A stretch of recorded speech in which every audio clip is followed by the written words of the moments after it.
Welcome back, everyone, to what, if is not the last installment of Dead Space, is surely the second last. We're getting damn close. We have to get out of here, and we're stark raving mad. We're seeing things. We're seeing things that we thought was our wife, and was not. And this game is giving us way too many items. Like, a lot. Whatever we're about. Jesus Christ! Huh? No, you're coming back. Really? Is she dead?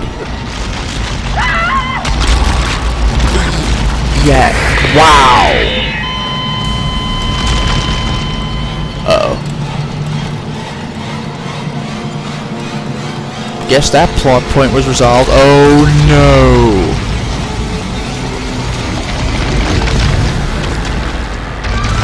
I'm still not playing, by the way. I don't know what to... You have got to be kidding me. I am more impressed by this than I was by the Leviathan. Putting it out there.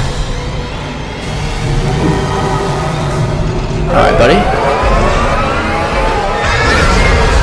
Ha! Uh-oh. Oh my god. Keep roaring. Keep roaring. Nice dodge. Oh god. Oh. I'm shooting the Ripper? Wrong weapon. Jesus. Uh-oh. Oh, yeah! Tell me that didn't hurt. And that is the non-upgraded contact beam, by the way. Oh. Nope. Let that one go too early. Oh. Uh-oh. Uh-oh. Uh-oh. Uh-oh. Plasma energy.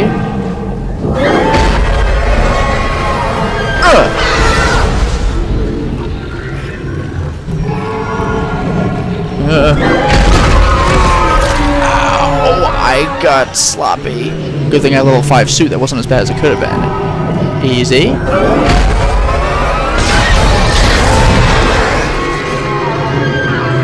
Keep on whining. Oh, hello. I love how they're Ripper Blades. No, how? Like, Ripper Blades aren't exactly what I need right now.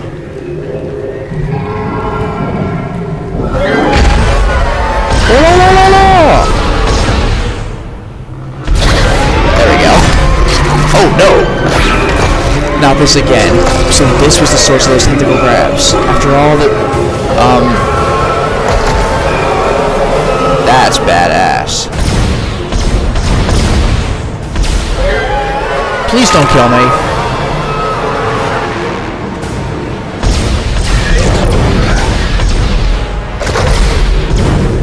Get that mouth away from me.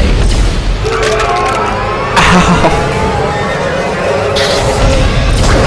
Get your hands off me, you damn dirty abomination in the face of God. Uh-oh. No, seriously, please don't eat me. Yes! Now put me down, please. Ow.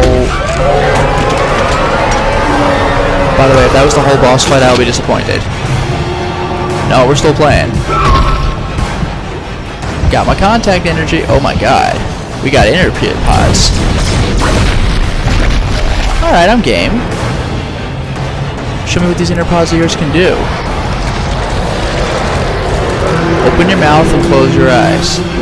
Whoa, whoa, whoa, whoa, I didn't ask for this. Oh no. Hey guys, quick question, why are you here? Oh no, it dropped a swarm. I do not need this right now. I came extremely close to dying. What is this thing throwing at me? Bitch, you open up. We're not done. Uh-oh.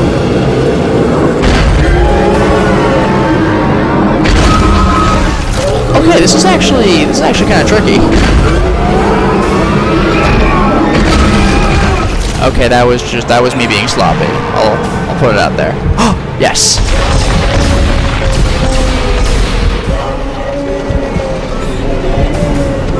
this thing is moaning. Do I have any more explosive canisters? The answer is no. Oops, I was dodging. I was strafing, but I was strafing straight backwards, which doesn't help anything. Look at what is happening. Whoa, whoa, whoa, whoa.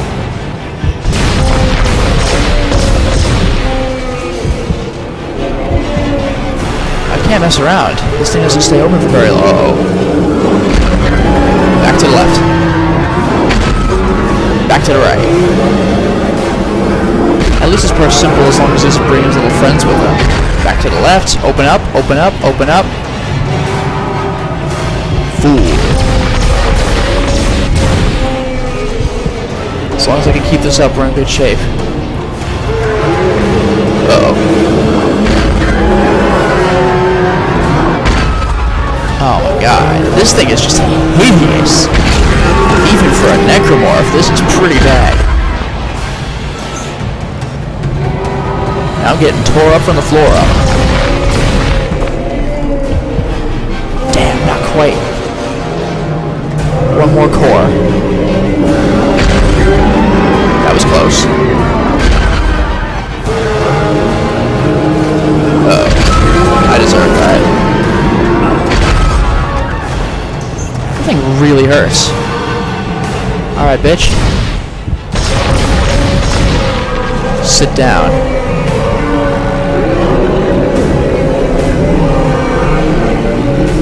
What are you?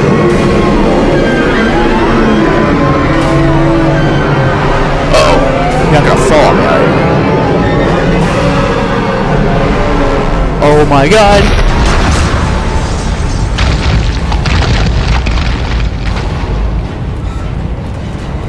Getting the hell out. But not before collecting ammo. Alright, we're done with ammo. I'm out of here. This part's automatic. No, if only I... Okay. Alright. Exodus indeed. So, no word on Dr. Mercer? I mean, I guess he might be able to come back in a sequel or something, but if this planet blows, he's gone. But it looks like we might actually be out.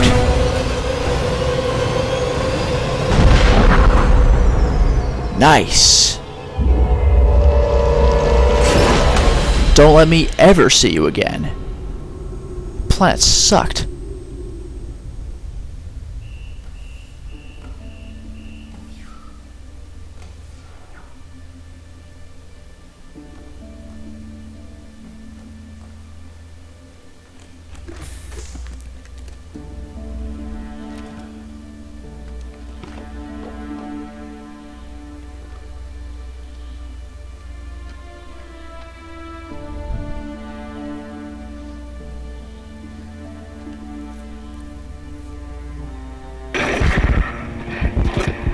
It's me. I wish I could talk to you. Yeah, don't need to see that again.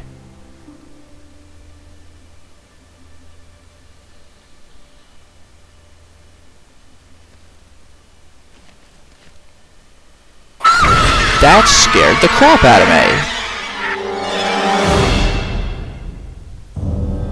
Wow, that really freaked me out. And she wasn't there before, so either there's something in the ship with me, or we're still very much crazy. So no Mercer. Do you think Mercer had just become a regular necromorph? That would make more sense. I mean, just because he's a big bad guy doesn't mean that he becomes this absurdly large necromorph, because I don't want to think that the tentacle thing that was grabbing me the whole time was him. Actually, it couldn't be, because it had been dragging me before he became a necromorph. I would like to think that Mercer just became one of the enemies in the game, because once again, that would make logical sense, because we don't give, like, priority to particularly helpful humans. This is a step in evolution, not like a supervillain selecting who's going to become his next lieutenant or something like that. Still, this was a very interesting take. That end, though, did they have to end on a freaking jump scare? That was a little corny, even though it was effective, but it was a little corny. So what do you think that means? Are we just insane? We're done with the marker now. Does that mean that there is in fact some sort of thing on the ship? That looked kind of like Nicole, I'm not gonna lie. And if she's been dead, then I don't think she's a necromorph, so that really might have just been a vision rather than an actual thing. Of course, there is a Dead Space 2, so whatever the hell that was, we get out of it. I don't know how... well, I can't say lucid, because we've been doing our job very effectively. I don't know how, cleanly we'll walk away from this. Like, the situation is taken care of, but, like, And again, Dead Space 2 exists. Necromorphs are back somehow. How? I don't know. I'm very curious to find out, though. And I do wonder if anything happens after the credits. That would be interesting.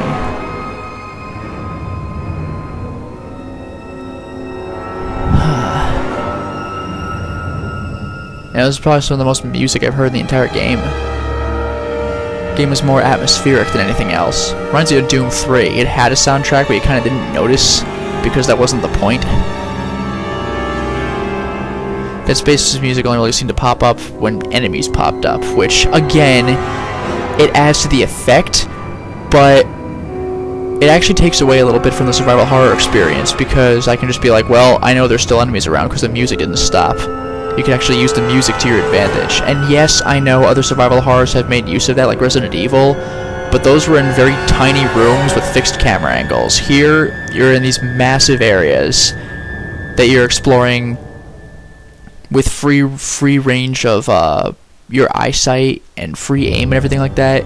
So the music becomes more of a tool than even in the old games. In the old games, you could tell when guys weren't taken care of, but you could also tell by taking 3 steps to the left and looking around the corner. Here it's like you might not see everything in one shot.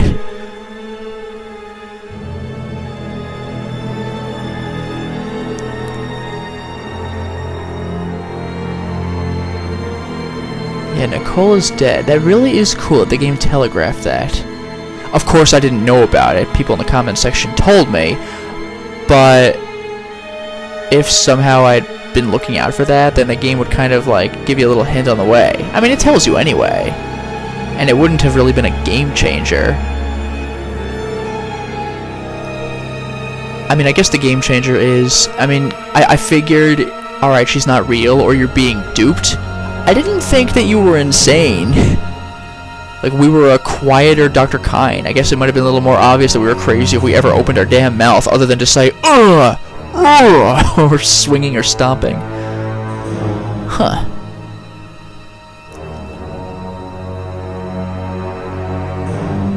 And one thing I did find interesting was that, I don't know how much you're really able to manipulate scenes in the game. The only scene I could really remember was, like an official scene, rather than you walking around and not being in control of the character, was the opening of the game, where you could look around freely when you're in the cockpit, but the end cutscene was fixed camera. Like, I tried moving the sticks, I couldn't do anything with it.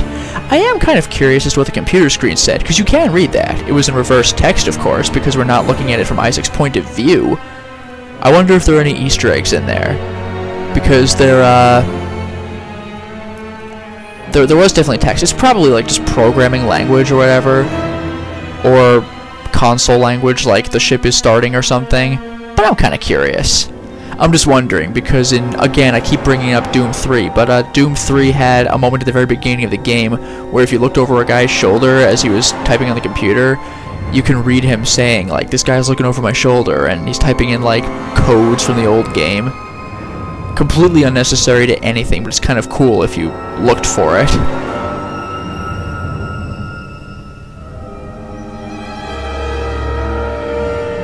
Oh well. The amazing patience of my dog. Hoju? Is that like a Simpsons joke? Could that be a Simpsons joke? Well, you'd be called Homer Jr. The kids at school could call you Hoju. If that's the name of the dog, like, if that's the joke, this guy's freaking hilarious. That's such an obscure reference to make. Oh, here we go. Yeah, now it's the alien language.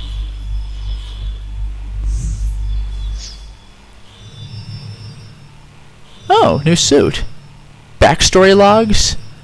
50,000 credits. 10 power nodes. Nice. Impossible mode. Yeah. Yeah, I'm gonna love that. So yeah, speaking of all this stuff, I could have sworn there was a thing called Peng's treasure. Did I ever get that? I thought that kind of was the treasure.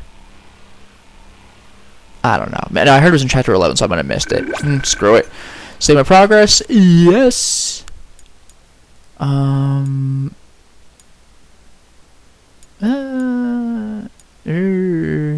do this.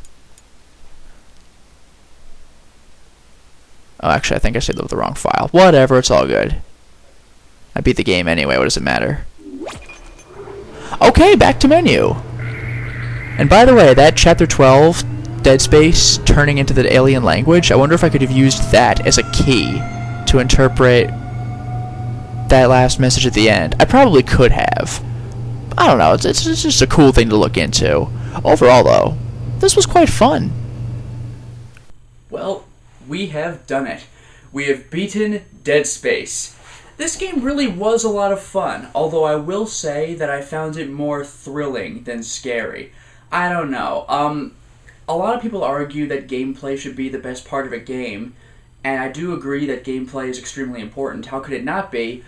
But the thing with survival horror that makes the series really tricky to perpetuate is that it seems that the better the controls get, the more confident the player gets, and therefore the less scary the game gets.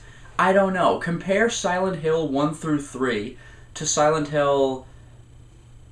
Well, no, and even Origins. Add Origins to that, and compare it to something like Silent Hill Homecoming or Downpour. With Downpour, you had really good aim when you broke out a weapon. Your melee combat was still a little clunky, but with Homecoming, you were able to aim anywhere you want, so the game became more combat-oriented, and therefore less scary, even though the enemies were still rather hideous.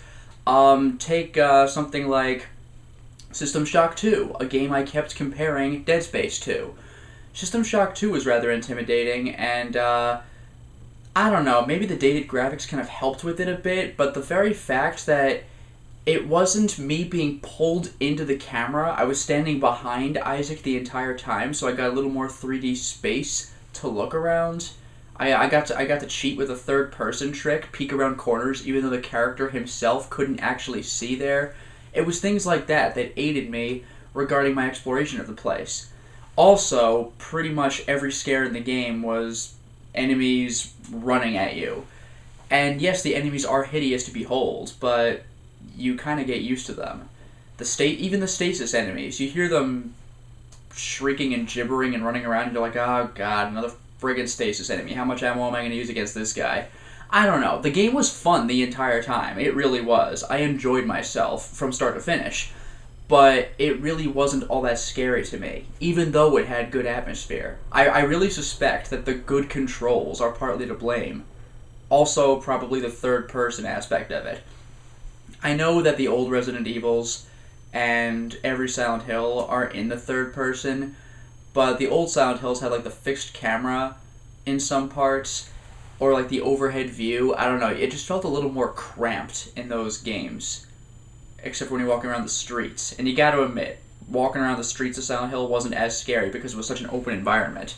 Dead Space, it was pretty good with its cramped hallways, but most of the fight rooms were rather large, so you're like, okay, where am I going to stand when the enemies come out so I can be prepared for them? And it became more of a, how do I fight this wave, and which weapons am I going to equip, than, oh god, like, anything could happen at any time, I can't handle this. Like, the game started, you didn't know what to expect, and then the rest of the game kind of played out in a similar manner. The enemies were grotesque. I mean, they were horrible to look at, so that really helped. But, you know, that's the game. It just became more fun for me. I'm picking off legs, I'm like, okay, that guy can't move for a little while, let's see this enemy. And when it got to an enemy that I couldn't really fight, like the Regenerator, it wasn't really so much scary as it was stressful. And it was a good kind of stress. You want to be irritated and panicked in a situation like that. But I wasn't afraid, if you could see the difference between fear and panic. That kind of thing. I still like the game, though, and there's a sequel coming up, and you know we're doing that next, Dead Space 2, and they're coming out with Dead Space 3 at some point. They don't know when. I hope they maintain the scare factor, because it looks kind of open environment in pure white snow, which is the exact opposite of this entire game. So we'll see how that plays out. Also, a couple of things did bother me about this game, though. One of them was definitely that I felt like I was being jerked around. You know, the ship is a piece of crap. We know this. Things are breaking. You gotta fix them to move on. I know. And you had to do that in System Shock 2 as well. Things didn't work because the many were taking over. Like I said, the plot of this game and System Shock 2 were remarkably similar. You're on some now derelict ship. Everyone, with extremely few exceptions, is dead. You've got this crazy biological mass taking over the ship, and these new biological enemies that were once human coming after you. And these guys don't even have the courtesy to tell you to run away when they're swinging at you. And it really just kind of felt similar to System Shock 2, at least in that regard. And all you want to do is leave. Like, stop the threat. If I have to, I'd rather just go home, though, because this sucks and I'm one person. But, I'm not saying it's a bad thing, it just kind of felt like System Shock 2, to a degree. But anyway, where was I? Yeah, I felt like I was being jerked around. I'm trying to advance the plot, and every time I'm about to do anything, hey, could you get a communications beacon out? Oh, yeah, sure. Okay, I'll go ahead. Oh, wait, you can't. You have to do this little puzzle first. Alright. Done. We good now? Yeah, okay, now we're good. Alright. Okay, you sent the beacon out. Now you can go into the door where you were trying to go, like, an hour ago. Oh, okay, good. And then there's that other part. Could you get to the flight deck? Sure. Oh, jeez, it's locked. Oh, where's the key? Oh, actually, there's 3 keys. And they're scattered in completely different directions, so you're going to be wandering the whole ship picking up these 3, Final Fantasy crystals that are required for you to advance the plot. Alright, I got the damn keys. Can I go in now? Yes. Now you can go in. It's like those secondary objectives just kind of felt like filler to me. I appreciate that they give me an excuse to explore more of the ship, but it really felt kind of unnecessary.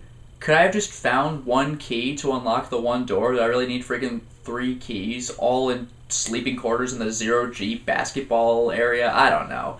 That part kind of felt tacked on a bit. I will say, however, I was very pleased with the twist. I guess I kind of fell for the bait. I guess I went for the bait. I was really suspicious of Hammond the entire time. He's gone all the time. Kendra's like, where the hell is he? I don't know. And she never said, oh, I think he's up to something, because that would have been a little too obvious, but I thought he was up to something. He was off the camera, or he was off communications for as long as frickin' possible. He was really pissing me off, because every time he would send me any kind of message, it's like, yeah, hi, I'm over in safety. Could you go ahead and bust your ass with the necromorphs and do all this work to get to this area? Alright, Hammond, you go ahead and sit in safety, ass. It turns out, though, he really was just trying to get things done, and he was a red herring, and he got killed, and he had nothing to do with anything. Kendra was the villain. That blew my mind. And, again, it was more of like the government's doing things that man was not meant to do, as opposed to really being evil. She wasn't a Unitarian or anything like that. So regarding that, Mercer was, and he became a necromorph. I said this during the credits sequence, but do you think he became a regular enemy, or is he going to come back in Dead Space 2 because he has a name that we remember, and be like, remember me, I was Dr. Mercer, and now I'm this huge boss character or whatever? I don't know, but I find it kind of cool, actually, that we didn't touch upon him at all after he stabbed himself. Maybe we've already killed him and we have no idea. That would actually be rather fitting, because, again, for the 100th time, as far as I'm aware, this biology doesn't choose what to transform you into. It's not like, oh, Mercer, you were a big help, I'll give you more powers for some reason, like Resident Evil tends to do. With, or at least with Resident Evil 5, that weird guy with the accent on the boat became that giant thing for no good reason. Like, with this, it's just like, you're infected, now you become a creature. Enjoy yourself. I don't know. Kind of cool the way they handled that. And one other thing. This isn't as big of a deal as feeling like being jerked around, but they keep pushing that Isaac's an engineer. And it's like, dude, Isaac, you gotta do engineer jobs. Like, all this stuff on the ship, it's broken. who's gonna fix broken parts in a ship? Regular people don't know what to do. You're the engineer. You get on this. And I'm like, all right, I'm the engineer. Let's do this. Okay, so what we need you to do is restore power to the ship. All right, I'm on it. So what am I doing? Am I fixing wires? No, I go up to a giant blue panel that says restore power. Oh. Bing. Like, everything's fixed. Whew. Good thing I'm an engineer. Like, what is this, freaking Half-Life 2? Give me a break here. Good job, Gordon. Throwing that switch and all. I can see your MIT education really pays for itself. All right, Barney. And stuff like that. Yes, I was jumping through zero-G. Yes, I was using my kinesis energy to manipulate things. But it didn't require an engineer to do that. Any little child could be like, huh, the giant glowing blue battery goes into the giant hole shaped exactly like a battery. Clink. Wow, now power's back. I'm a genius. Like, I was making jokes about this during the Let's Play. Like, how am I going to solve this puzzle? Hole. Battery. Problem solved. I guess with the communications array, even then, it still required the kinesis beam to do so, but even then, it's like, put the ones that work in a circle. A civilian could have done that if you put the suit on him. He didn't require a freaking, like, I don't know, college degree for engineering. I don't know. Like, Isaac's an engineer. I'm sure that helped. I guess Isaac is so smart that the puzzles just looked easier to a layman like me who was playing the game. Like, Isaac's so smart, the puzzles just appear to be. Put the plug into the socket. Man, I am a genius. I don't know, though. The whole thing just felt a little bit silly. It wasn't, like, a real gripe for me from the game, but it just felt a little bit silly to be like, fix the ship. There's the fix the ship button. Boom, next area open. Like, you know what I mean. Overall, though, I really did like this game. I absolutely would play it again, especially because of some of the New Game Plus stuff. For the hell of it, I could max out my suit, my stasis, buy the next suit, the New Game Plus suit I unlocked, get the other weapons, max them too, because why the hell not? Go for achievements if that's your thing. Overall, I really did have a lot of fun with this game, and I hope you had fun watching, except for my stomping escapades. Yes, that got old real fast. I'm sorry. I just wanted to make sure that there weren't going to be enemies later. In retrospect, they could have just freaking kinesis pulled their limbs off. The more you know.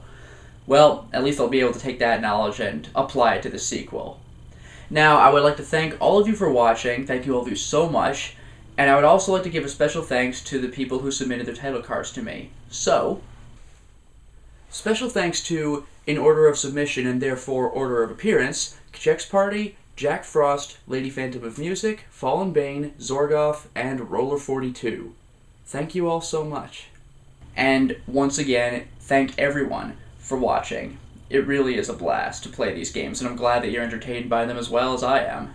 Always a good thing. Well, next stop, Dead Space 2. Until next time, everyone. Oh, almost forgot. My good friend Mr. Ryu also submitted a title card to me. Didn't get to put it up there in the Let's Play, so now's your chance. Bye-bye.